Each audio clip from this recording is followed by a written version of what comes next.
네, 여러분 안녕하세요. 오늘은 시사 365 18호 달러는 영원할까 한번 분석해 보도록 하겠습니다. 네, 먼저 발문부터 보겠습니다. 만화나 영화에서 달러 그림을 보면 어떤 생각이 드시나요? 저는 그동안 달러라는 미국의 화폐 단위가 돈의 전형적인 상징이 될 만큼 그 영향력이 막대했다고 생각합니다. 그런데 영원할 것만 같았던 달러의 지위가 요즘 서서히 위기를 맞고 있다고 합니다. 이번 시간에는 무슨 일이 생겼길래 달러의 위상에 변화가 생기고 있는 것인지 알아보도록 합시다. 오늘 할 얘기는 달러에 대한 얘기예요. 달러에 대한 이야기. 오늘 할 얘기는 달러에 대한 이야기인데, 이 달러라는 게 굉장히 큰 힘을 가지고 있는 돈의 액수입니다. 이 달러의 위상은 뭐랑 일치되는 거냐면 미국의 위상이랑 일치하는 거예요. 미국. 이 달러가 왜 기축통화가 됐고 전 세계에서 가장 영향력 있는 돈이 됐느냐? 당연히 이게 미국의 돈이 됐기 때문에 영향력이 있는 거예요. 달러가 과연 파푸아뉴기니 이런 나라 돈이라고 생각해봐요. 과연 그렇게 영향이 있었을까? 전혀 없었겠죠. 애초에 달러라는 게 많이 지위를 갖게 된 계기 자체가 미국이란 나라에 본질적으로 있다는 거예요. 그래서 우리가 이 글을 읽을 때는 뭘 주목해서 봐야 되느냐? 단순히 이 달러에 주목을 해서 보는 게 아니라 달러의 지위가 만약에 떨어졌다는 거죠. 달러의 지위가 만약에 달러의 지위가 떨어졌다고 하면 이것은 무엇이랑 연관지어서 생각해야 된다. 단순하게 달러 지위 떨어졌네 이게 아니라 미국의 지위, 그죠? 미국의 지위 하락이랑 연관해서 생각해야 된다라는 겁니다. 이어서 보겠습니다. 배경, 달러 패권은 무너질 것인가? 라는 겁니다. 여기서 어떤 말이 나왔냐면 달러 패권이라는 말이 나왔어요. 달러 패권.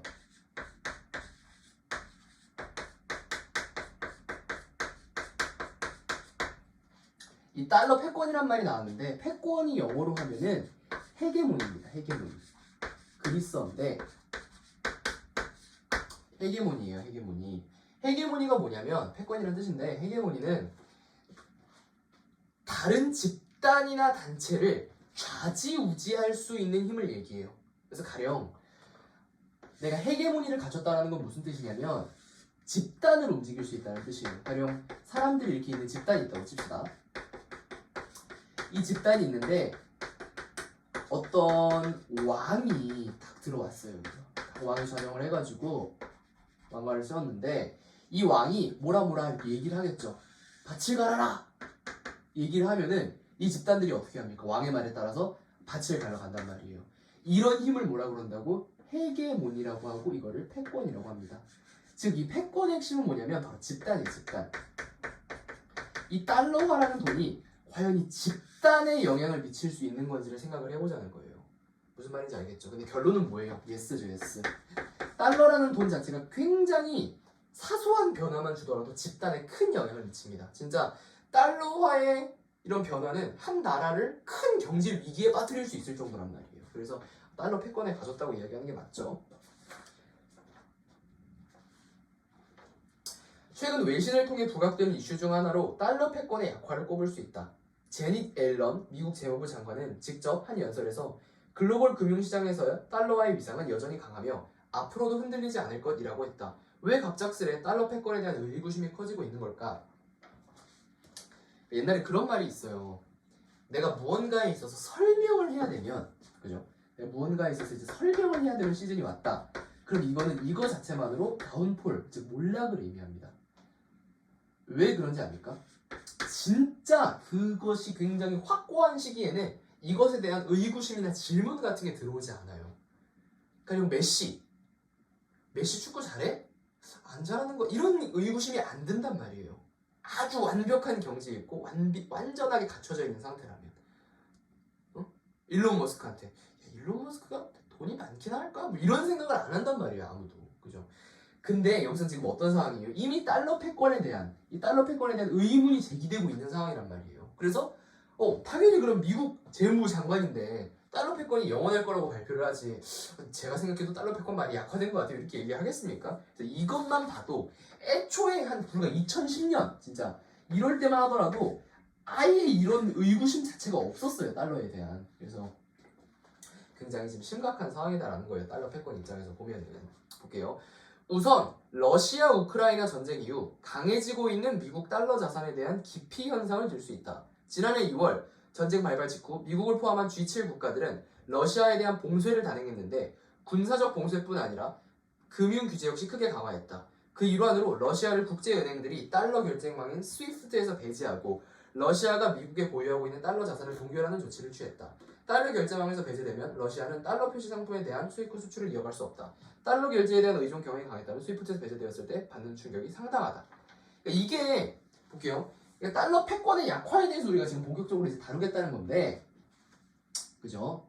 달러 패권의 약화.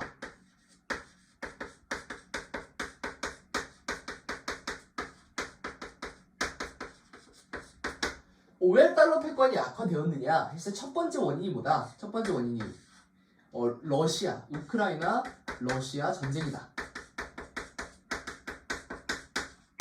그렇다면 우크라이나, 러시아 전쟁이 달러 패권 양화에 무슨 영향을 미쳤느냐? 라고 하면 여기서 등장하는 개념이 뭐다? 바로 스위프트.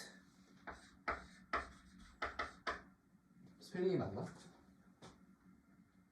I가 들어가네요, 가운데.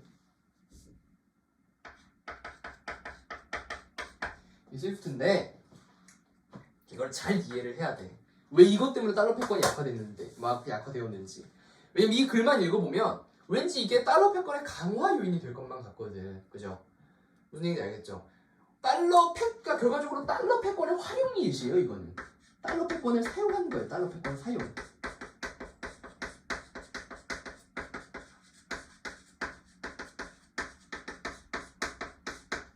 달러 패권을 사용해서 어떤 조치를 취했대요? 자산 동결 같은 거, 그죠? 자산 동결 같은 걸 했단 말이에요.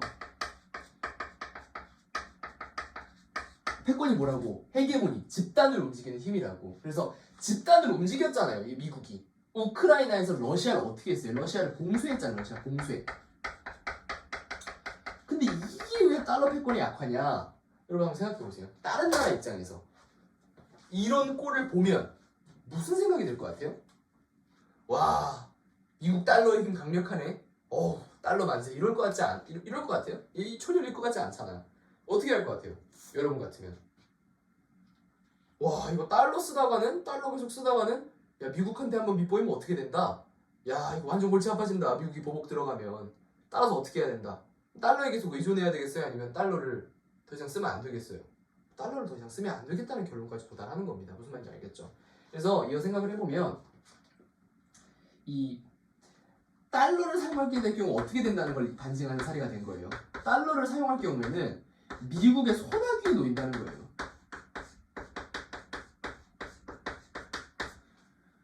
이렇게 되면 달러 쓰겠습니까? 야, 달러를 쓰면 미국이 하라는 대로 해야 돼. 근데 어느 나라가 세상에 강대국의 힘에 휘둘리고 싶은 나라가 어디 있어요? 그러니까 달러를 쓰면 미국의 손아귀에 휘둘리게 되는데 누가 달러 쓰고 싶겠어요? 그렇기 때문에 달러에 대한 패권이 약화됐다. 즉 사실 패권은 뭐가 기반이 돼야 되냐면 기본적으로 선호도 같은 게 기반이 돼야 돼요. 선호도. 다른 나라들이 다 이걸 옹호를 해줘야 이 집단이 움직일 헤게모니를 갖출 거 아닙니까? 그렇기 때문에 달러의 패권이라는 것 자체는 기본적으로 다른 국가들, 이 국가가 이 달러로 거래하는 걸 선호하고 이래야 좀 일이 되는 건데 이런 미국의 손아귀 안에 잡혀있다는 인식이 박히게 되면 어떻게 됐다? 이 달러에 대한 선호도가 떨어져서 패권이 약화되는 원인이 됐다 이겁니다. 지금 제가 홀더를 오늘 처음 써봤거든요. 홀더가 너무 좋아가지고 잠깐 카메라를 멈추고 이제 홀더를 싹 끼워 올게요. 잠시만요. 네, 진짜 홀더를 좀 사긴 사야 될 것 같아요. 홀더가 되게 좋네. 이어서 보겠습니다. 해가지고 또한 러시아 외환 보유액은 6천억 달러를 넘는 수준인데 이렇게 많은 달러를 그대로 현금으로 갖고 있을 수는 없다. 이에 달러환 현금을 보유할 수 있는 달러 표시 금융 상품에 대한 니즈가 니즈라는 거는 수요라는 거예요. 수요. 니즈가 생기게 되는데 환금성이 좋은 미국 국채가 가장 적절한 투자 대안이 될 수 있다. 자, 이거에 대해서 설명을 할게요. 되게 복잡한 내용인데 그러니까 여기서 일단 환금성의 개념에 대해서 알아야 돼. 환금성 도대체 무슨 개념이냐? 이 환금성이라는 개념. 이 환금성이라는 거는 이 뭔가 물질이 있을 거 아니에요. 물질이라 해야 되나? 물질을 돈으로 얼마나 이지하게 바꿀 수 있는지를 물어보는 거예요. 지금 무슨 말인지 알겠습니까? 가령 내가 주식을 샀다. 이 주식은 내가 곧바로 어떻게 바꿀 수 있어요? 현금으로 주식시장에서 바꿀 수 있겠죠. 그러니까 그나마 얘는 어떻다? 현금성이 나쁘지 않은 거예요. 근데 부동산 같은 거는 내가 땅을 10만 평 갖고 있어. 근데 그게 당장 현금으로 바꾸기 어렵잖아요. 그거를 누구나 살 사람이 나타나야 현금으로 바꿀 수 있는 거죠. 그러니까 이거를 현금으로 바꾸는 거는 쉽지 않다. 그래서 환금성이 어떻게 되겠어? 환금성이 떨어지게 되는 겁니다. 차이가 있죠. 이게 일단 환금성의 개념이고, 러시아 상황을 좀 정리를 해보자고요. 러시아가 지금 얼마가 있대요? 6천억이 있대요. 6천억 달러. 이 6천억 달러를 그냥 현금으로 들고 이렇게 뭐 돈다발 같은 걸로 들고 있을 수는 없잖아요. 이렇게 돈을 묶어가지고. 그렇기 때문에 뭘 하는 게 가장 적절한 대안이 될 수 있대요? 국채에 투자하는 게 가장 적절한 대안이 될 수 있대요. 이걸 하려면 무슨 배경 상식이 있어야 되냐면, 그 나라, 그러니까 특정 국가의 주식이라든지 채권 같은 거는 전부 뭘로 사는 거예요? 그 나라 돈으로 사는 거예요. 그죠? 가령 내가 만약에 중국의 채권을 사려고 한다. 그럼 뭘로 사야 되겠어? 위안화로 사는 겁니다. 지금 무슨 말인지 알겠죠?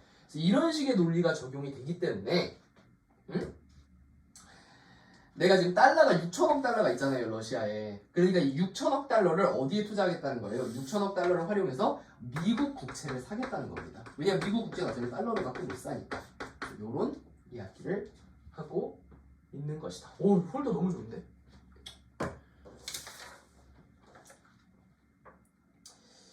자, 봅시다. 러시아도 상당 금액을 미국 국채를 비롯한 미국 내 달러 자산에 투자를 했는데 이런 투자 자금이 동결되어 버린 것이다. 그러니까 여기서 이야기했던 이런 미국 소나기안을 묶인다. 이게 뭐냐면 이게 동결 조치를 이번에 취했다는 거예요. 동결이라는 게 되게 무서운 거예요. 동결이라는 게. 딱 얼려버리는 거예요. 그 원피스 보면 아오키즈인가? 해군대장 나오잖아요. 그 정상결전대 아이스에이저부터 멀리 내 있잖아요. 그것처럼 그때 바다가 얼죠. 그런 것처럼 러시아가 보유하고 있는 바다 자체를 얼려버린 거예요. 그럼 바다가 얼은 러시아는 그 바닷물을 풀 수 없다. 즉 그 금액을 운용할 수 없는 거예요. 그래서 큰 경제적인 문제가 생기는 겁니다. 러시아가 달러 결제망에서 축출되면 축출이란 단어는 뭐 기본 단어입니다. 축출이 뭐겠어? 쫓겨난다는 거예요. 쫓겨났다. 축출되며 국가의 수출입이 어려워지는 상황과 보유 국채 중 상당 부분이 동결되는 상황을 바라보면서 다른 국가들은 어떤 생각을 하게 될까? 제가 아까 얘기했던 부분이죠. 그러니까 다른 나라 입장에 생각을 해보라는 거야. 응? 예를 들자면 그런 거예요. 내가 어떤 기숙사에 들어갔어. 근데 그 기숙사에 덩치 큰 깡패가 한 명 살아. 그죠? 난 그 깡패의 부하야. 근데 부하인 내가 같은 방에 살던 룸메이트가 그 깡패한테 대들었다가 청에 맞고 쫓겨난 걸 봤어. 그걸 보면서 야, 우리 깡패 역시 대단하다 이렇게 생각하겠어요? 뭐라고 생각하겠어? 나도 조금만 잘못 밉보이면은 두드려 맞고 쫓겨날 수 있겠다 이런 생각을 할 거 아니에요. 그러니까 마찬가지입니다. 러시아의 상황을 보면서 다른 나라들도 자기가 러시아 상황이 될 수 있겠다. 뭘로 생각해? 역지사지, 그죠? 역지사지로 생각을 해봤다는 겁니다. 모든 결제를 달러로 진행할 때 그리고 수출을 통해 벌어들인 달러화를 미국 내 달러 자산에 투자했을 때 미국의 갑작스러운 규제로 벌어질 수 있는 최악의 상황에 대해 고민하게 될 것이다. 여기서 좀 우리가 추론하면서 읽을 수 있는 부분이 뭐냐면 옛날에 그런 말이 있습니다. 무슨 말이 있어? 계란을 한 바구니에 담지 말아라 라는 말이 있어요.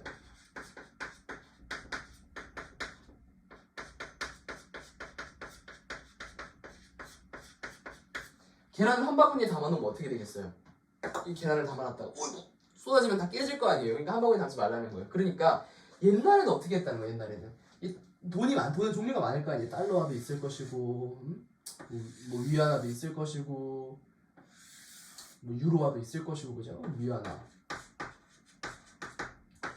유로, 달러 이렇게 있다고 쳤을 때 옛날에는 달러에 대한 선호도가 특별히 높았어요. 근데 오씨, 러시아 이거 봐봐. 달러만 투자 많이 했다가 지금 미국이 제재 들어가니까 옴짝달싹 못하네. 야, 그러니까 달러, 유로, 위안화 이런 걸 다 골고루 가지고 있자. 이퀄리브리엄 골고루 가지고 있자.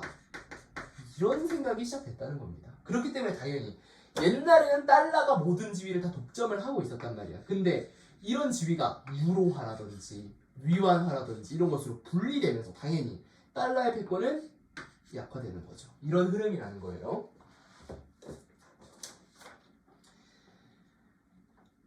자, 다음으로 산유국들의 변화를 짚어볼 수 있다. 이게 1번이었어요. 달러 패권. 그래서 이제 2번을 보자는 건데 그걸 씌우고 그래서 2번을 보자. 2번이 뭐냐면 산유국입니다. 산유국. 산유국들의 변화를 짚어볼 수 있다. 현재 전 세계 원유 결제는 미국 달러화를 통해 이루어진다. 그래서 산유국에 대한 이야기를 할 건데 먼저 배경 지식으로 뭐가 있어야 되냐? 현재 오일, 즉 원유의 결제는 뭘로 이루어지고 있다? 현재 원유의 결제는 달러화를 통해서 이루어지고 있는 실정이에요. 글로벌 산업의 핵심 에너지라고 볼 수 있는 원유 결제가 달러로 이루어지기에 원유 구입을 위해서 우선적으로 달러를 확보해야 된다. 그래서 이렇기 때문에 이건 당연한 일이죠. 이런 페트로 달러 시스템, 그래서 이걸 뭐라 그러냐? 페트로 달러 시스템. 그래서 이거를 페트로 달러 시스템이라고 이야기합니다. 페트로 달러. 꾸준한 달러 수요를 창출해내며 달러가 글로벌 기축통화 지위를 공고히 하는데 큰 기여를 한 바 있다. 그래서 이게 뭐예요? 달러화, 이게 바로 뭐다? 이게 이 달러화가 기축통화의 지위를 확보하는데 기축통화 지위 확보에 영향을 미쳤다는 거죠. 아주 중요하잖아요, 기름이. 그러니까 그 오일, 이 기름이라는 것을 달러로밖에 못 산다라는 메리트 때문에 달러를 많이 샀다는 거예요, 그죠? 그러나 최근 중동 국가를 중심으로 미국의 헤게모니가 나오죠. 근데 이게 뭔가 내가 설명하는 것들은 제가 미리 사실 이게 저도 학생이고 공부를 해야 되기 때문에 이걸 막 죽어라 분석하고 오지 않아요. 그냥 실시간에서 하는 건데 제가 했던 얘기가 나오잖아요, 헤게모니. 그러니까 제가 헛소리하는 게 아니라고 이런 거 다 알아야 돼요, 헤게모니 뭔지. 헤게모니 패권이라는 뜻이라 그랬어요. 그죠? 미국의 헤게모니가 다소 약해지는 모습을 보이고 있는 반면 중동 국가들과 각종 경쟁 협력을 앞세운 중국의 영향력이 조금 커지고 있다. 중국은 이들의 국가와 원유 거래에 있어 달러보다는 위안화 거래를 조금씩 늘려가고 있는데 이른바 페트로 위안의 영향이 커져가고 있다고 볼 수 있다. 그래서 여기서 이제 좀 등장하는 개념이 뭐냐면 페트로 달러였는데 페트로 위안이라는 거, 위안, 페트로 위안화 등장을 하고 있는데 사실 이건 좀 알아두는 게 좋아요. 그러니까 산유국들에서 오펙이라는 산유국 모임이 있고 이거랑 반대로 이제 오펙 플러스라는 게 있는데 또 걸프 협력, 뭐 GCC 뭐 이런 것들이 있는데 이게 다 뭐예요? 중동 국가나 이런 쪽에서 하는 뭔가 연맹 같은 거예요. 그러니까 국가 협력이죠.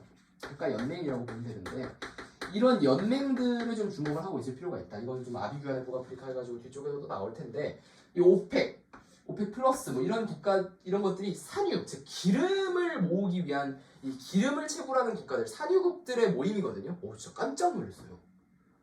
왜 깜짝 놀랐는지 알아요? 지금 제가 촬영을 지금 아이패드로 하는데 아이패드 뒤에 가습기를 틀어놨어요. 마치 어떻게 보이는지 알아요?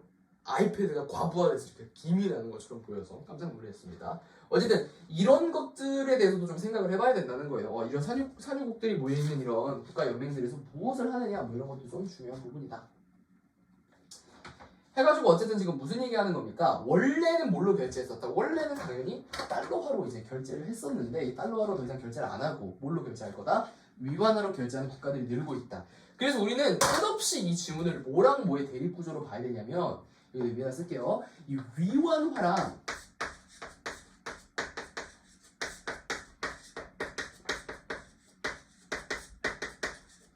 달러화. 그래서 우리는 이 글을 위안화와 달러화의 대립 구조로 계속해서 바라봐야 된다라는 겁니다. 다음 볼게요. 기축통화가 되기 위해서는 두 가지 조건이 필요하다. 우선 기축통화는 전 세계적으로 많이 통용돼야 한다. 그래서 뭐가 나왔냐면 기축통화 조건이 나왔습니다.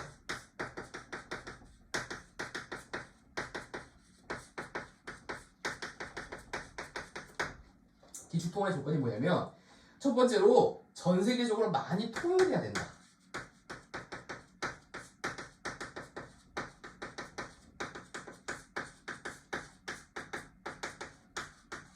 전 세계적으로 많이 통용되어야 되고, 두 번째로 상당한 신뢰를 가지고 있어야 된다.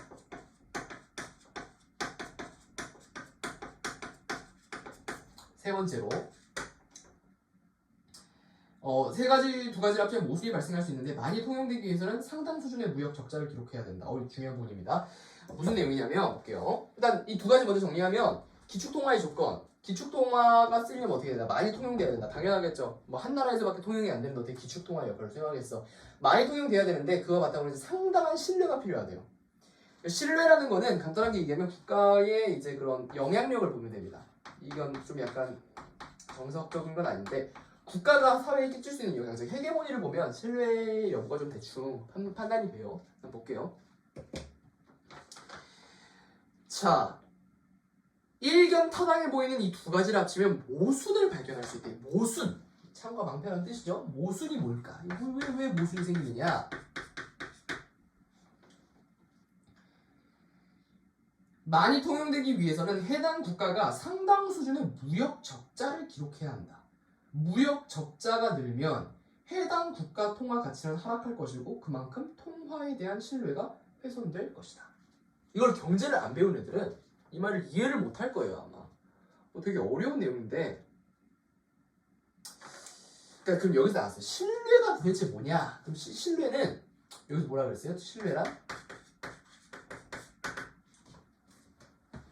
여기서 신뢰란 통화 가치라는 거예요. 통화 가치. 통화 가치가 떨어지면 신뢰가 떨어진다. 즉 얘는 신뢰라는 것은 이 통화 가치랑 상당히 큰 관련이 있다는 겁니다. 그래서 이제 무역에 대한 이해가 필요해요. 무역에 대한 이해. 과연 무역이란 무엇이냐? 무역은 왜 하냐?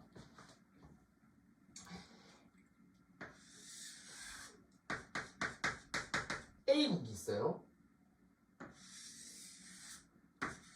쉽게 설명하는 거야. B국이 있어요.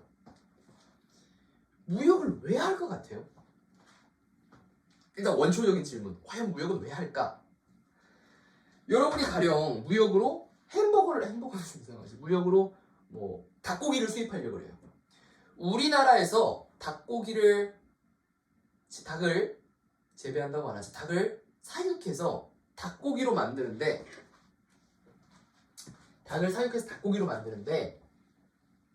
100만 원이 들어가. 뭐 특정 분량이. 그런데 만약에 B국에서 닭고기를 생산을 하는데 300만 원이 들어. 야, 그럼 우린 B국 닭고기를 수입하겠어요? 안 하겠어요? 안 하지. 미쳤어? 야, 우리나라에서 100만 원이면 해먹을 수 있는데 똑같은 양을 300만 원 주고 먹는다고 말도 안 되는 거예요. 수입을 전혀 안 하겠죠. 그런데 만약에 B국에서 30만 원의 닭고기를 생산할 수 있다면 여기서부터 살짝씩 메리트가 생깁니다. 그죠? 30만 원이면 어우 3분의 1도 안 하는데 수입해야지. 그렇기 때문에 어떻게 한다는 거예요? 야, 이 닭고기 좋다. 수입을 한다는 겁니다. A국 입장에서 얘기하는 거예요. 수입을 해요. 그런데 수입을 하는데 잘 생각해봐요. B국 입장에서 A국한테 지금 B국 입장에서 수입이 아니라 뭐 수출이잖아요. 수출. B국 입장에서는 B국 입장에서 수출을 해가지고 A국이 쉽게 말해서 B국에서 닭고기를 사가는 거라고요. 무슨 말인지 알겠습니까? 그러니까 B국한테 A국은 닭고기를 사가려면 B국 화폐로 사가야 되겠어요? A국 화폐로 사가야 되겠어요? B국 화폐로 사가야 되겠지. 그러니까 이 과정에서 어떻게 된다는 거예요? B국 화폐가 사용된다는 거예요.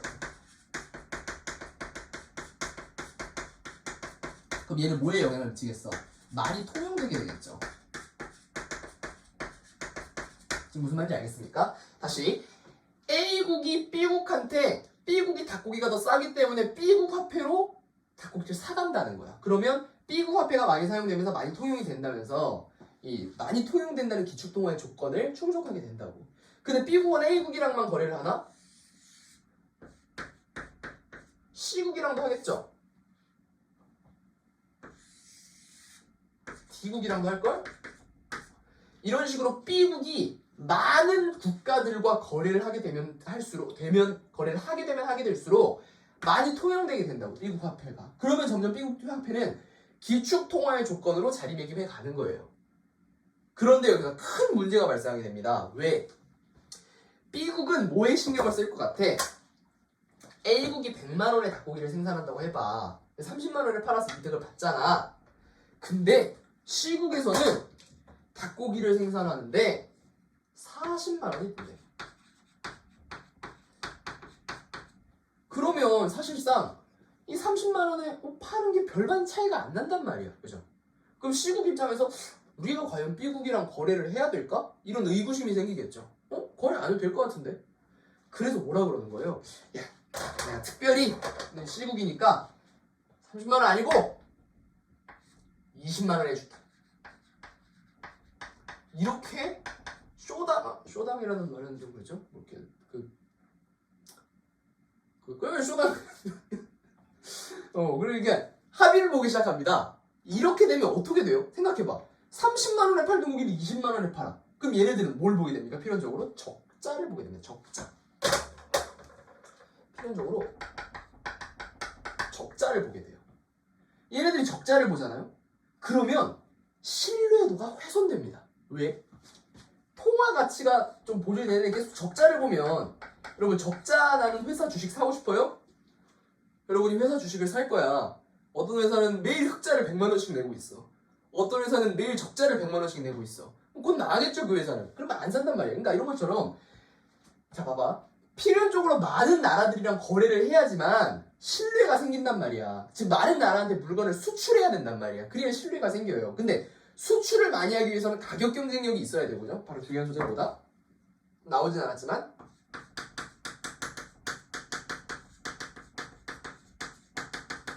가격 경쟁력이라는 거예요. 가격 경쟁력이 생기게 되고, 응? 이걸 위해서는 적자를 봐야 된다고. 그러니까 여기서 무슨 말을 쓴 거예요? 바로 이 모순이라고 대화 썼어요. 이 모순. 이게 바로 뭐다? 모순이다라는 거예요. 모순. 왜 모순인지 알겠죠? 무역 적자가 되면 해당 국가 통화 가치는 하락할 것이고 그만큼 통화에 대한 신뢰가 손될 것이다. 무슨 말인지 알겠죠? 중국은 무역 흑자국이다. 대규모 무역 적자를 통해 위안화를 해외에 내보내야 하는데 첫 단추부터 제대로 끼우기가 어렵다. 중국이 소비대국이 되어 수입을 크게 늘리고 이를 통해 기축도화의 지위를 조금씩 강화해야 되는데 아직까지는 요원해 보인다. 요원해 보인다는 말은 그렇게 되게 어려워 보인다는 뜻인데 되게 어려운 말이 또 나왔어. 이거를 근데 경제 안 배운 애들은 어떻게 이해하지? 진짜 물화지 이렇게 하는 애들은 이해하기 굉장히 어려울 것 같은데. 여기서 두 가지 방안을 제시했어요. 많이 통용되는 두 가지 방법. 쉽게 말해서 첫 번째는 뭐냐면 수출을 늘리는 거예요. 수출. 많이 수출하는 방법. 두 번째는 많이 수입하는 방법.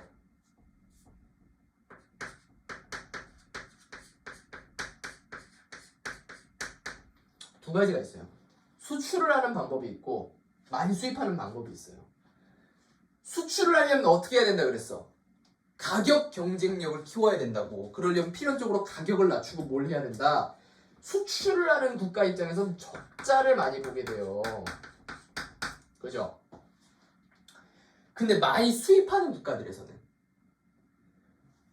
적자는 안 보겠지. 왜냐면 나는 최대한 싼 거를 사기만 하면 되거든. 그리고 이 사는 과정에서 어떻게 하면 된다? 통화를 유통시키면 된단 말이에요. 그래서 얘는 적자를 보지 않아요. 근데 핵심은 뭘까? 이거를 살 만한 사람들이 있어야 살 거 아니에요. 그죠? 그래서 이런 얘기가 나오는 거예요. 그러니까 수입을 크게 늘리고 소비대국이 돼야 된다. 아직까지는 요원해 보인다. 그죠? 소비대국이 돼야 되는데 소비대국 되기가 쉽지 않습니다. 왜냐하면 사람들이 돈이 없거든. 당장 여러분들한테 만약에 야 우리가 지금 소비대국이 돼야 되니까 너네 매일 뭐 밥값으로 10,000원씩만 썼지? 오늘부터 30,000원씩 써. 매일 빕스 가서 먹어. 이렇게 하면 여러분들 기분 좋게 쓸 수 있어요? 못 쓰겠지. 내가 버는 돈에는 한계가 있으니까. 그러니까 애초에 이 소비대국의 지위, 그죠? 애초에 이 소비대국이라는 것 자체가 되기가 아주 어렵다고. 그렇기 때문에 이 소비대국 되기가 굉장히 어렵기 때문에 애초에 이 많이 수입해서 적자를 내지 않으면서 많이 통용돼서 기축통화의 조건을 메우는 게 굉장히 힘들다는 얘기를 하는 거예요. 그래서 결론이 뭡니까? 아직 그런 대안을 찾기 어렵다. 따라서 달러 패권이 상당 기간 이어질 것이라는 전망은 여전히 유효하다. 아직까지 달러 패권은 계속 유지가 될 것 같다라는 이야기를 하는 겁니다. 더 알아보기. 기축통화란 제가 다 설명했던 부분인데 국제외환시장에서 금융거래 또는 국제결제의 중심이 되는 통화. 그래서 국제결제의 중심이 되는 통화다. 기축통화 조건하면서 이제 3번 해서 저기 있을까? 이 국제결제의 중심이 된다 이렇게 보면 됩니다. 그죠? 진짜 너무 편하다. 홀더. 원시인에서 지금 청동기 개발한 기분이에요. 그래서 대표적으로 미국 달러가 이에 속한다. 기축통화로서 기능을 수행하기 위해서는 군사적으로 지도적인 입장에 있어 전쟁 국가의 중립이 문제되지 않아야 하며 또 이게 뭐야? 또 전쟁. 강한 군사력을 가지고 있어야 된다. 미국이 해당하죠? 미국 군사력은 세계 1위. 왜 이것도 강한 군사력이어야 되느냐? 가령 기축통화로 전 세계의 거래가 지금 다 이루어지고 있어. 근데 군사가 아주 약해. 그래서 전쟁 나가지고 나라가 망했어. 그러면 안 되잖아요. 그래서 강한 군사력이 수반이 돼야 된다. 미국 같은 경우는 이게 지금 1위죠. 전 세계 군사력. 그래서 당연히 이를 충족하겠죠.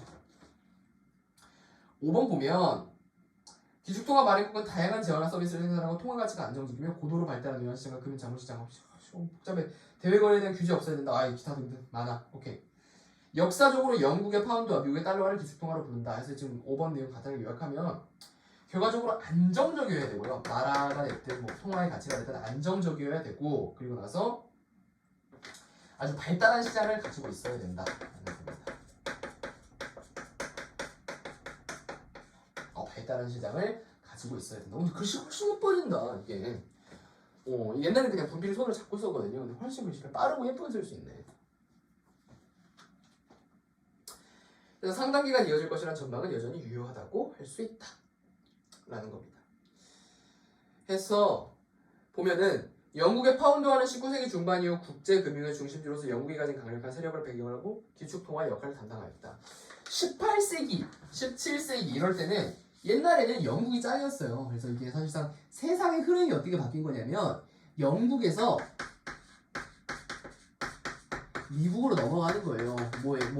미국에 다 다양한 혁명들이 있거든.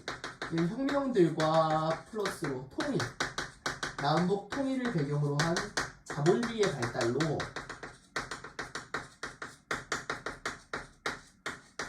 한 18세기 정도에 영국에서 미국으로 패권이 넘어와요. 이러면서 달러와의 지위 역시 파운드화를 넘어서게 되는 거겠죠. 그러나 제1차 세계대전으로 유럽 각국의 경제가 피폐해졌고 미국은 전쟁 특수국가로 경제가 급상승했다. 이것도 그냥 하나 하고 싶은 얘기인데 전쟁 특수국가라는 게 무슨 말이냐. 전쟁 특수로. 이게 전쟁 특수가 무슨 말이냐면 그러니까 쉽게 말해서 전쟁을 하면 전쟁에서 이긴 나라한테는 이득일까?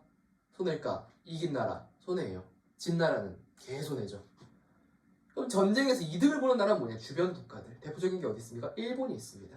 일본은 6.25 전쟁 때문에 부활한 국가예요. 원래 일본은 2차 세계대전 패전하고 사실상 나라가 없어졌어야 되는데 뭐 때문에? 6.25 전쟁 때문에 되살아난 거죠. 전쟁 물자 팔아가지고 이런 겁니다. 진격의 위화나 진격의 거인을 좀 통제한 것 같은데 흔들리는 글로벌 통화 패권 봅시다. 달러 패권에 대한 위안화의 도전이 가속화되고 있다. 계속 얘기했죠. 아까부터 뭘 봐야 된다. 위안화와 달러와의 대립구도 위주로 이거를 이해해야 된다는 거. 우크라이나 전쟁과 미 연준의 급격한 기준금리 인상을 계기로 위안화, 주변화, 지역화가 점차 확산되는 추세다. 그래서 또 이제 주변화와 지역화 이거 개념을 한번 찾아봤으면 좋겠어요. 지금 이거 다 설명할 시간은 없고 이거는 따로 더 알아보기 위해서 주변화가 뭔지 네. 지역화가 뭔지 한번 찾아보세요. 개인적으로 어쨌든 점점 확산된다는 거예요. 특히 서방의 금융 제재로 외환 거래가 막힌 러시아가 본격적으로 위안화를 받아들이면서 그 비중이 점차 확대되고 있다. 얘기했죠? 그러니까 러시아 입장에서 보면은 러시아 어디 있었어? 러시아 정부 봉쇄했잖아요. 그러니까 러시아 정부 봉쇄했으니까 얘는 이제 달러 대신 뭘 바꾸겠다. 위안화 쓰겠다. 이 얘기죠. 지금 무슨 말인지 알겠죠? 그죠?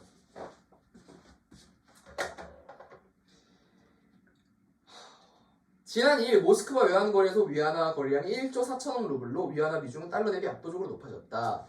러시아 재무부는 달러를 배제하고 위안화 자산 투자 지분 한도를 기존 30%에서 60%로 늘렸고 러시아산 천연가스, 석유 등 에너지 결제 통화의 위안화 비중은 더욱 확대되고 있다.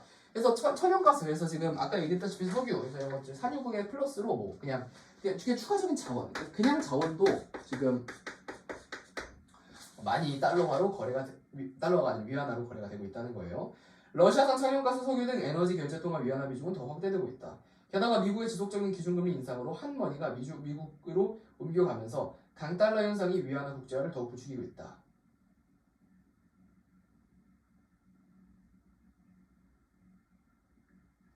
와, 이거 진짜 어렵다. 저 설명을 할 수 있거든요. 잘 들어보세요. 이게 이해가 돼요? 한머니가 미국으로 옮겨갔다. 이게 뭔 소리야? 어렵죠? 한머니의 정의를 제가 찾아드릴게요. 이게 훨씬 낫겠다. 한머니는 과연 무슨 뜻일까? 그지?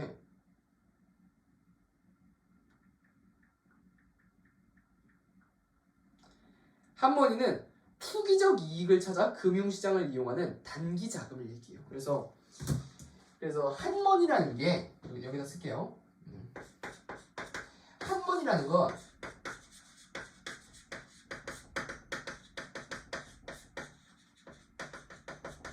투기 목적의 자금을 이야기합니다. 그런데 볼게. 기준금리를 인상하면서 한머니가 기준금리를 인상하면서 한머니가 어디로 몰린다? 미국으로 연준에서 올리면서 미국으로 몰린다 그랬어. 왜 그러냐면 금리라는 게 뭘까? 금리에 대한 이해가 필요해. 금리란 진짜 쉽게 말하면 금리가 뭐예요? 금리 돈의 가치예요. 돈의 가치. 돈이 얼마나 희귀한지를 나타내는 거예요. 그래서 이자율과 관련이 있는 것이고, 그래서 금리가 높아지면 내가 은행 같은 데 돈을 맡겨놓는 데 투자를 하잖아요. 그럼 그것에 대한 수익률이 올라갑니다. 당연히 빌리게 되면 갚아야 되는 이자율이 올라가요. 그렇기 때문에 봐봐. 연준 금리를 인상했어. 그러면 내가 이 돈을 굴렸을 때 얻어낼 수 있는 이익의 비율이 커졌다는 것을 의미하게 되는 것이고, 당연히 미국으로 몰리게 되죠. 미국의 금리 올랐을 때 칸머니, 즉 거대한 자본입니다. 단기적인 투자 목적으로 한 거대한 돈들이 다 미국으로 몰리기 시작하는 거예요. 근데 봐봐. 칠판이 좀만 넓었으면 여기다 그릴게. 봐봐요. 미국으로 몰린다고. 미국에서 부동산을 사든 뭘 사든 사가지고 미국 안에 돈을 쟁여놓고 있어야 이 돈의 가치가, 이 돈이 빠르게 불어날 거란 말이에요. 금리가 올랐기 때문에. 그렇기 때문에 이렇게 주변에 산발적으로 이렇게 퍼져있던 이런 달러들이 어디로? 가운데 미국으로 몰리기 시작한다고. 무슨 얘기인지 알겠죠? 그런데 뭐라 그랬어? 기축통화의 조건은 많이 통용되어야 한다고 했어. 그런데 만약에 금리가 높아지고 내가 돈을 여기 투자했을 때 얻을 수 있는 수익률이 높아지겠네 생각이 들어서 돈이 미국으로 몰리잖아요. 그러면 많이 통용이 안 되기 때문에 이게 기축통화의 조건에서 멀어진다고 보셔야 되는 거예요. 그럼 어떻게 되겠어요? 그러면 위안화의 지위가 올라가고 달러의 기축통화 지위는 떨어지는 거예요. 어떤 개념으로 보면 되냐면, 내가 100명의 병사들을 시켜가지고 내 집을 지키게 했어. 그죠? 근데 어느 날 마당에서 땅! 하고 총성이 울린 거야. 100명이 우르르르 다 마당으로 몰려갔어. 그러면 미리 100명이 이렇게 포위해서 지키고 있던 나머지 구역들은 텅 비게 되겠죠. 그럼 속수무책으로 당하는 거잖아. 그런 느낌인 거예요. 많이 돈이 퍼져 있어야지만 많이 통용되는 조건을 충족하고 기축통화로서의 지위를 수행을 하는데, 얘네들이 몰리게 되면은 통용이 안 되기 때문에 기축통화에서 멀어진다는 이야기입니다. 이런 얘기를, 이렇게 어려운 얘기를 한 줄을 이렇게 써놓고 애들한테 이해하라 그러면.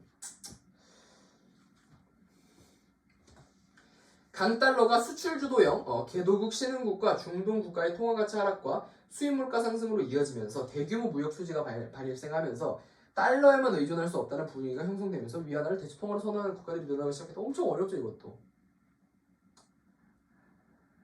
강달러는 그냥 그 연준 금리가 높아졌다고 보면 되고 수출 주도형 개도국 신흥국가 중동국가의 통화 가치 하락.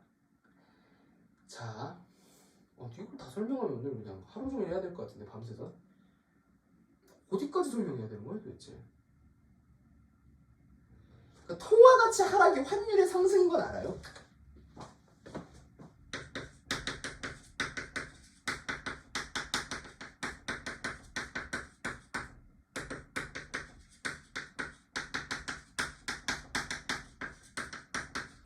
통화 가치 하락은 환율의 상승을 의미하거든.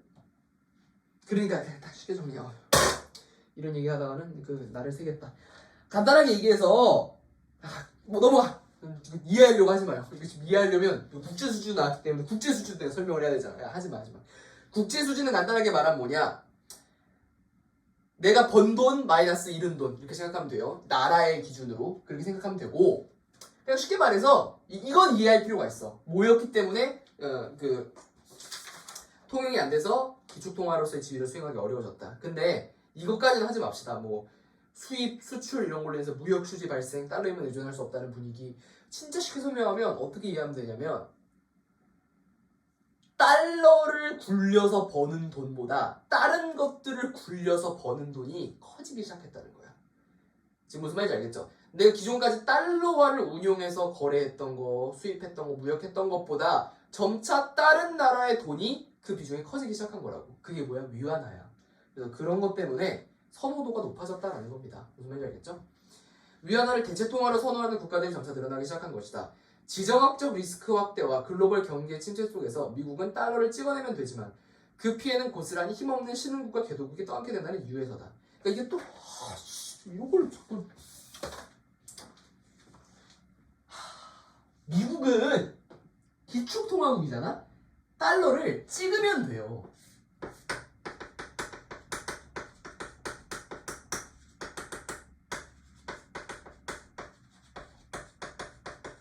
찍어내면 되지롱.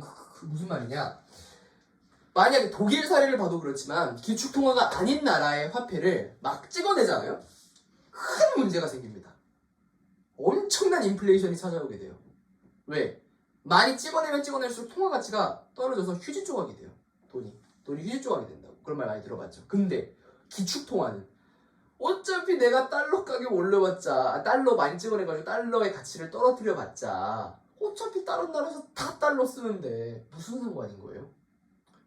그냥 돈을 풀면 되거든. 그 피해는 고스란히 다른 나라들이 안게 되는 거예요. 이 정도로 넘어갑시다. 뭐 구체적이게 이야기할 수 있지만 그렇게 했다가는 아주 힘들어지니까. 남미의 경제대국인 브라질이 위안화 사용을 공식화하면서 그 영향은 더 커지고 있다. 되게 중요한 얘기인데 브라질의 위안화 사용이에요. 그죠?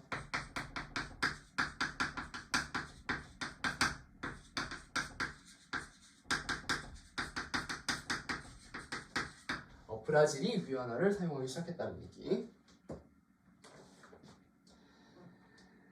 지난 4월 룰라 브라질 대통령의 중국 국빈 방문에 맞추 양국은 기존 달러 대신 위안화 사용하기로 합의했다. 룰라 대통령은 왜 모든 국가는 달러를 기반으로 무역을 해야 합니까? 라고 언급하며 향후 위안화 결제를 더욱 확대하겠다는 의지를 밝혔다.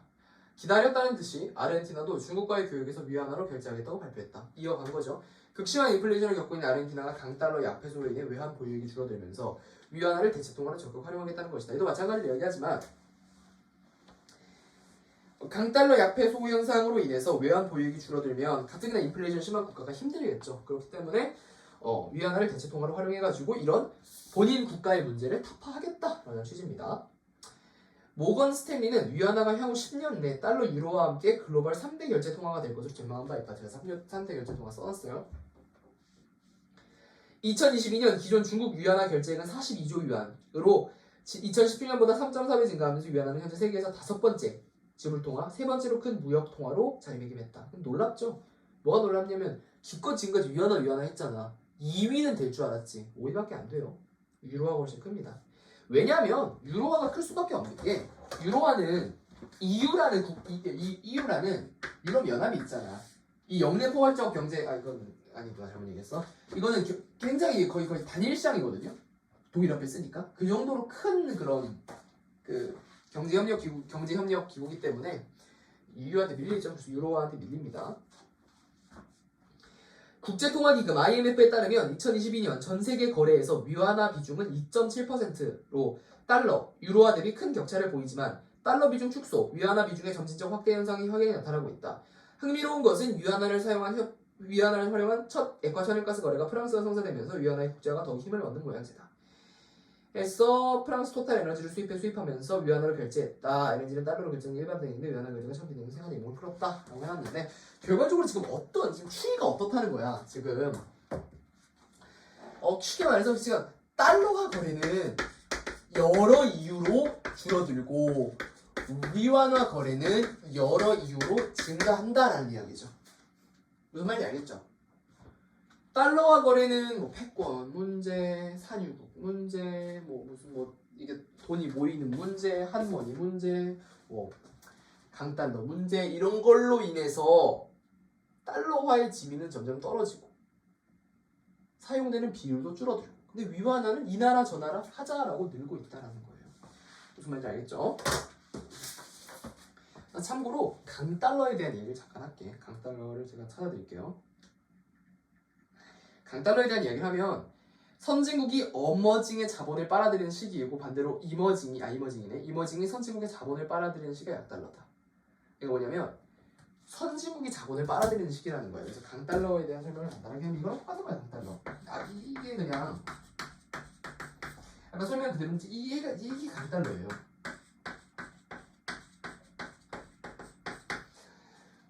자본! 돈이 됐든 토지가 됐든 그거 팔아치운 주식이 됐든 다 선진국한테로 몰리는 거야. 이게 강달러예요. 오케이? 간단하게 이해되죠? 아까 했던 설명 다시 들어보세요. 한머니가 모인다. 이게 강달러라는 거.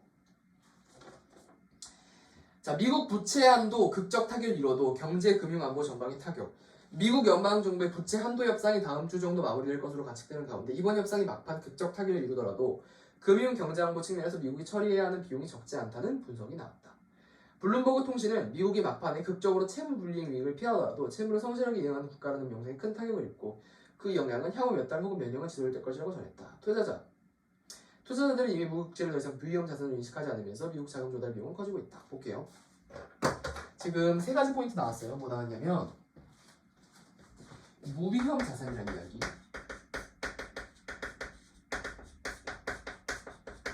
그 다음에 자본 이동 비용이었나? 자금 조달 비용.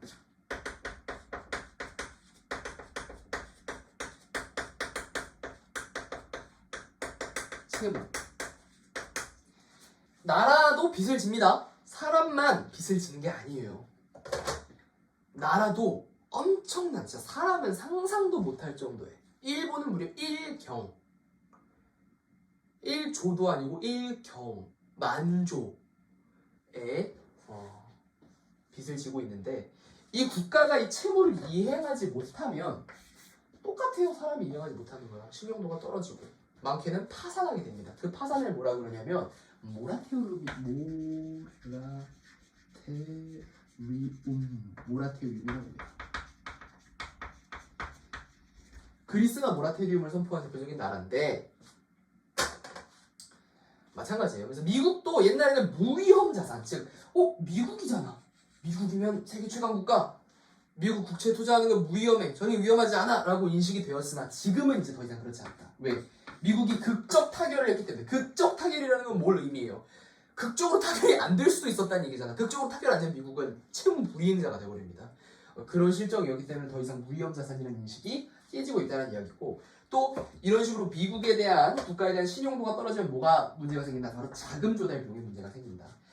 신용도가 높잖아요? 그럼 자금 조달 비용이 거의 안 들어요. 왜냐하면 누구나 쾌척하거든, 돈을. 쾌척. 얘는 무조건 갚는 애야. 쾌척한단 말이에요. 가령 어머니가 세준아 그 100만 원만 빌려줘라 했을 때 예 알겠습니다. 드릴 거 아니야. 근데 만약에 모르는 사람이 100만 원만 빌려줘, 이자를 10만 원은 주셔야 될 것 같은데요? 왜 이렇게 얘기할 거 아니에요. 왜 그럴까? 위험도에 따라서 그러는 거예요. 위험도. 그죠? 위험도가 낮은 인물. 설마 어머니가 뭐 100만 원 때문에 날 버리고 도망가시겠습니까? 그건 아니잖아. 그래서 엄마가 빌려달라고 빌려준단 말이야. 근데 모르는 사람이 빌려달라고 그러면 위험하잖아. 도망가면 어떡해. 그렇기 때문에 그거에 해당하는 비용을 나에게 지불할 것을 명령하는 거죠. 그래서 자금 조달 비용 얼마? 10만 원이라는 자금 조달 비용이 들어가는 거예요. 왜? 내가 위험한 사람이기 때문에. 마찬가지입니다. 부채 한도 위기가 달러 기축통화의 지위를 뒤흔들고 있다는 지적도 제기했다. 그래서 하나 더 추가적으로 내가 2번에는 3번 할게. 3번은 뭐냐면 바로 부채 한도 위기라는 거예요. 부채 한도 위기.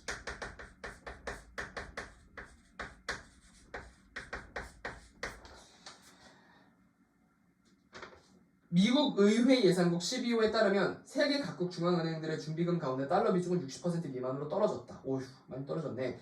이는 냉전 종료 직전인 1990년 이후로 가장 낮은 수준이다. 화폐의 미래의 저자이자 미 코넬대 경제학과 에스와르 프라사드 교수는 견제와 균형을 갖춘 강력한 정책 결정 과정으로 뒷받침되는 건전한 금융 시스템이 작동하는 미국을 보는 것이 점점 더 어려워지고 있다. 써보고 있다는 거죠. 블룸버그 산하경제연구소 블룸버그 이코노믹스는 부채 협상 교체 상태가 기화되면서 미국의 하반기 국내 총생산 전년 동기 8% 감소할 수 있다. 즉 미국의 경제가 어떻게 된다는 거예요. 그래서 얘 핵심 뭐냐? 안 보이더라도 그냥 쓸 거예요. 미국의 경제가 흔들리고 있다.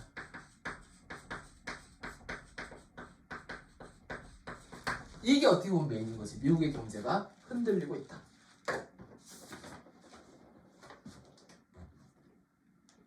조 바이든 대통령이 부채 협상을 이유로 예정된 아시아 순방 일정을 단축하면서 여기서 힌트 얻을 수 있는 게 뭐냐면 부채 협상이라는 게 미국이 다른 나라들한테 진 빚을 협상하기 위해서 싹 돌아다닌다는 거예요. 그죠? 주요 7개국 일정을 단축하면서 외교적 이제 말을 잘못 미쳤나봐. 그게 아니지. 아시아 돌아다니면서 부채 협상한다는 얘기가 아니에요. 부채를 협상하기 위해서 아시아 순방 일정을 단축했다는 얘기지. 잘못 얘기했네요. 외교상의 큰 상황이다. 바이든 대통령은 주요 7개국 정상회의에만 참석한 뒤 조기 귀국하기로 했다. G7 회의 이후 22일 파푸아 뉴기니 방문과 24일 쿼드 정상회담을 위한 호주행은 막판에 취소했다. 파푸아 뉴기니 방문과 쿼드 정상회의는 인도태평양 지역에서 중국의 부상을 견제하기 위해 오래전부터 준비했던 일정으로 변수가 중국의 공세와 맞서야 하는 동맹국들 신뢰를 잃고 관계 악화로까지 이어질 수 있다고 블룸버그는 지적했다. 그러니까 지금 이 부채에 대한 문제를 해결하기 위해서 이 부채에 대한 위기를 위해서 부채 해결을 위해 외교를 악화시킬 수 있다 이런 얘기를 지금 얘기하고 있는 거예요.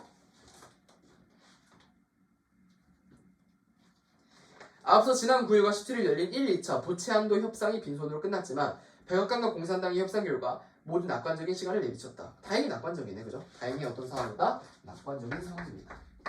절망적인 상황은 아니다.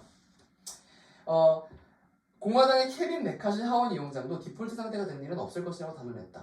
이날 메카시 의장에 따르면 내주 합의안을 두고 포기할 수 있다고 밝혔지만 법안 통과 절차가 복잡해 미 재무부 현금이 소진되는 X데이를 넘길 수밖에 없다는 전망도 나옵니다.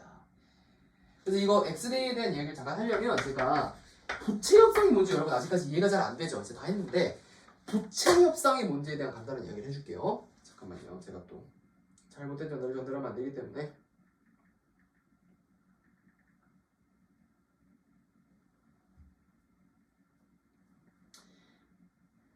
부채 한도 협상이라는 게 뭔지 알려드릴게요. 미국 정부의 부채 한도 증액을 둘러싼 협상이다.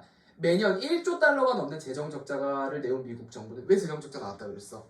많이 파니까 그러겠지? 미국 국채를 발행해 이를 메워왔다. 국채 발행은 의회로부터 한도를 부여받으며 16조 7천억 달러로 늘려놓았다. 의회가 한도를 늘려주지 않으면 사실상 처음 국가부도를 맞는다. 보면은 바로 국채에 대한 이야기예요. 이 부채 한도 위기는 국채라는 걸 발행한다는 게 무슨 의미냐면 나라에 돈을 조달하기 위해서 이날까지 돈 갚을게 하면서 계속해서 국채를 발행한단 말이에요. 그 국채가 가격을 짓는 거예요. 그래서 아까 얘기했잖아요. 6천억 달러 국채 투자했다고. 이 국채를 발행하고 그걸 남이 산다는 행위 자체가 뭐예요? 부채예요. 그래서 미국 의회에서 협상을 한단 말이야. 국채를 얼만큼 조정할 건지. 근데 만약에 이게 아다리가 안 맞으면 어떻게 되겠어요? 부도가 나는 겁니다. 못 갚게 되는 거예요. 그래서 이런 것을 바로 아까 얘기한 거고, X데이라는 거는 이 재무부가 국채에 어쨌든 돈을 줘야 될 거 아니야. 이거에 대한 현금을 소지하고 있어야 돼요. 근데 이 현금이 바닥나면 여기서 실질적으로 마이너스 통장이 되는 거죠. 경제가 불안전하다고 볼 수 있는 거죠. 그래서 이런 상황까지 가는 게 어쩔 수 없이 X데이까지 가지 않을까라는 이야기까지 하면서 마무리를 한 겁니다. 이 글이 전체적으로 진짜 독서스럽다 생각되는 글이에요. 독서스럽다. 비문학스럽다. 이 문학에서 느낄 수 있는 출제의 아름다움의 포인트는 뭐냐면 이 문학 작품을 보기와 연관시켜서 매우 어렵게 꼰다든지 혹은 진짜 우리가 생각지 못했던 해석 포인트 이런 것들을 잡아내는 게 아름다움이라면 독서의 아름다움은 뭐냐면 정보의 나열입니다. 정보의 나열. 얼마나 학생들이 익숙하지 않은 정보들을 나열하고 이것으로 문제를 출제하는지. 근데 그런 측면에서 본다면 진짜 좋은 지문이에요. 여기 안에 너무 많은 정보가 들어가 있어. 진짜 달러에 대한 기본적인 외화에 대한 이해, 무역에 대한 이해, 모든 내용이 다 들어가 있기 때문에 사실상 제가 지금 굉장히 설명을 빨리 한 편이고 이걸로는 부족해요. 이 글에 대해서 나는 완벽하게 이해하고 싶다고 하면은 진짜 거의 한 3시간, 4시간 정도 공부를 해야 되는 분량입니다. 진짜 감히 예측을 하자면 이런 말하기 좀 뭐한데 안 될 것 같습니다. 근데 또 뒤에다가 공부를 하세요 열심히. 이거는 여러분이 내신 시험을 대비한다는 생각이 아니라 이거를 내가 배움으로써 앞으로 인생 살면서 얻어갈 게 더 많다. 플러스 내신 시험 공부를 하는 느낌으로 공부를 하시되 실질적인 출제 확률은 낮지 않을까. 왜냐하면 제가 그런 얘기를 들었어요. 지난번 시험에서 왜 어려운 질문 출제가 안 됐냐. 너무 출제 교사가 되는 부담이 크다. 왜냐면 출제 교사 입장에서는 이걸 완전하게 이해를 해야 되는데 솔직히 교사도 그게 어렵다. 그래가지고 사실상 본인들도 조금 더 쉽게 내용을 이해할 수 있고 좀 더 안정적인 출제를 지향한다라고 이야기했기 때문에 이런 식으로 너무 내용이 많고 사실 이거 거의 만약에 이거 진짜 100% 완전히 이해해가지고 문제 내리면 경지 선생님이랑 같이 내야 돼요 문제를. 그렇기 때문에 뭐 그러긴 쉽지 않을 것 같다는 생각입니다. 그래가지고 이 지문 같은 경우는 막 직접적으로 이런 걸 막 물어보긴 쉽지 않아요. 진짜 뭐 이런 경제 문제를 어렵게 내놨는지 그럴 가능성은 적다는 얘기야. 설사 나온다 하더라도 전체적으로 글을 읽고 내용을 파악만 하고 있다면 풀 수 있는 정도의 수준이 나올 것이고 그럴 거라고 예상이 되지만 그래도 기본적으로 내가 설명한 내용들은 다 인생 살면서 큰 도움이 되는 내용이니까 기억을 해둘 것. 그래서 1번, 2번, 3번 왜 달러 빼고 낙하되는지 이거 3개를 중심으로 해가지고 가지치기 하듯이 가지치기라 그러면 가지를 자르는 건가?